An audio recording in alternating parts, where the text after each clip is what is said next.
Donc l'association Compagnons Bâtisseurs, on accompagne en fait les ménages à l'autonomie dans leur logement. On fait de l'inclusion par le logement.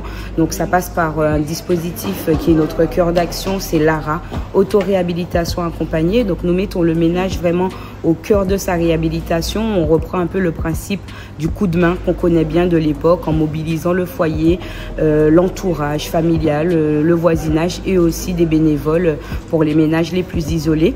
Ça passe également par des animations, de l'animation territoriale, donc toujours dans l'idée de rendre les habitants autonomes.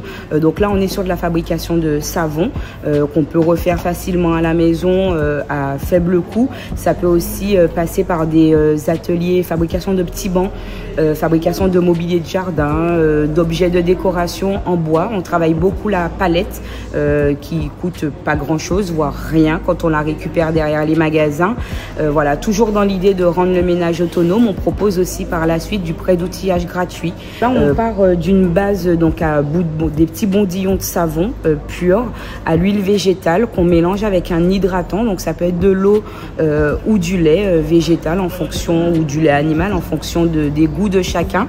On rajoute un peu des toppings entre guillemets. Donc ça peut être de l'huile de coco, de l'huile d'avocat, du beurre de karité en fonction de l'effet qu'on recherche dans le savon.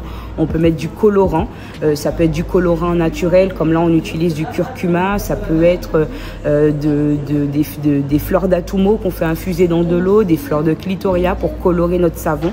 On peut rajouter un gommant, donc avec de la marc de café. Alors déjà l'intérêt c'est de pouvoir faire une activité parent-enfant.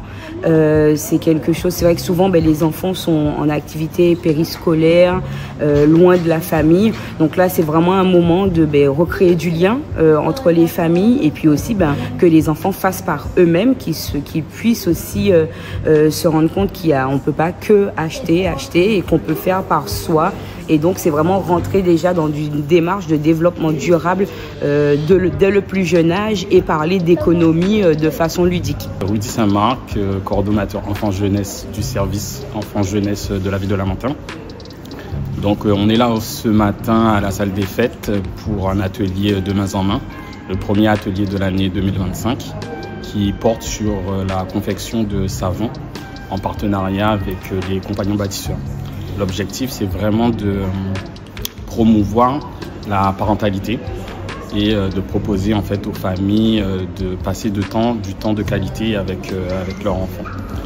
L'objectif du service enfant-jeunesse, c'est de sensibiliser les familles à promouvoir en fait, à passer ce temps de qualité avec les enfants, diversifier des actions parentalité, jeunesse, mais également, j'ai envie de dire, enfance, parentalité, jeunesse. Et c'est dans ce cadre-là que nous proposons différentes activités aux familles du territoire.